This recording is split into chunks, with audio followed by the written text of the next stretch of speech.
Bonjour à tous, dans cette vidéo, nous allons voir comment étudier la parité d'une fonction trigonométrique.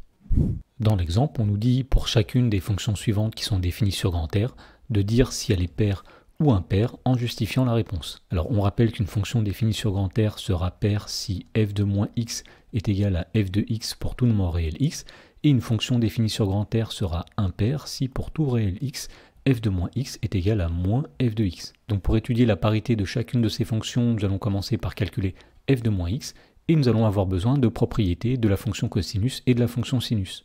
Alors la première propriété que nous allons utiliser, c'est que la fonction cosinus est une fonction paire, c'est-à-dire que pour tout nombre réel x, cosinus de moins x est égal à cosinus de x. Et la deuxième propriété que nous allons utiliser, c'est la propriété qui dit que la fonction sinus est une fonction impaire, autrement dit, pour tout nombre réel x, sinus de moins x est égal à moins sinus de x. Donc à partir de cela, nous allons pouvoir étudier la parité de chacune des fonctions dans l'exemple.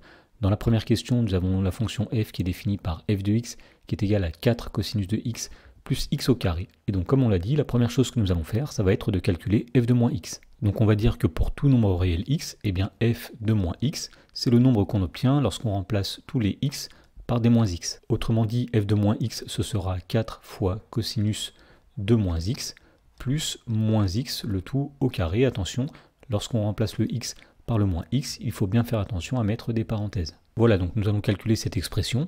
Donc ici nous avons cosinus de moins x, mais nous avions dit que la fonction cosinus est une fonction paire, autrement dit cosinus de moins x est égal à cosinus de x, et donc on en déduit que f de moins x, ce sera 4 fois cosinus de x plus moins x le tout au carré. Alors moins x au carré c'est moins x fois moins x, autrement dit c'est plus x au carré. Et donc ici on constate qu'on a retrouvé l'expression de f de x, autrement dit nous avons montré que f de moins x est égal à f de x pour tout nombre réel x. Et bien cela veut dire que la fonction f est une fonction paire. Dans la question 2, on veut étudier la parité de la fonction g définie par g de x qui est égal à sinus de x plus 2x. Donc même chose ici, nous allons calculer g de moins x, et donc on va dire que pour tout nombre réel x, eh bien g de moins x, c'est le nombre qu'on obtient lorsqu'on remplace tous les x par moins x dans l'expression de g de x.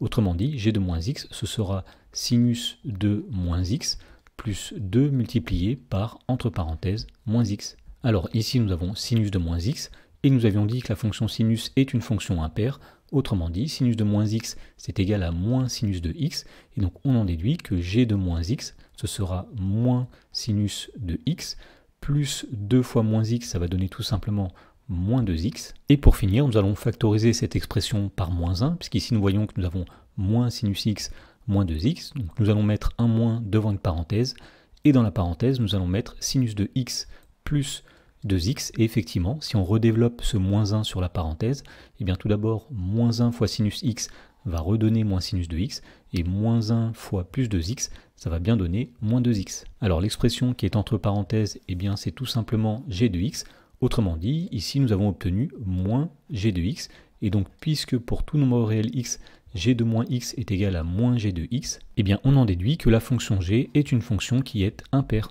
Dans la question numéro 3, on veut étudier la parité de la fonction h définie par h de x qui est égal à x cosinus de 3x. Donc là encore, nous allons calculer h de moins x. Et donc on va dire que pour tout nombre réel x, eh bien h de moins x, c'est le nombre qu'on obtient lorsqu'on remplace tous les x par des moins x dans l'expression de h de x.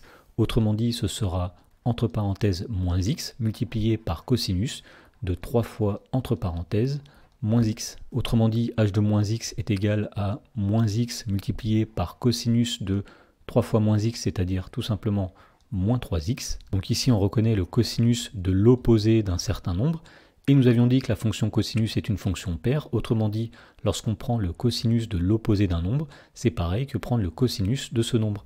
Donc ici nous allons dire que le cosinus de moins 3x, c'est pareil que le cosinus de 3x, autrement dit, h de moins x est égal à moins x multiplié par le cosinus de 3x. Et donc finalement, on remarque ici que nous avons h de x, et donc puisqu'il y a un moins devant, eh bien nous avons démontré que h de moins x est égal à moins h de x. Et donc nous avons prouvé ici que la fonction h est une fonction qui est impaire.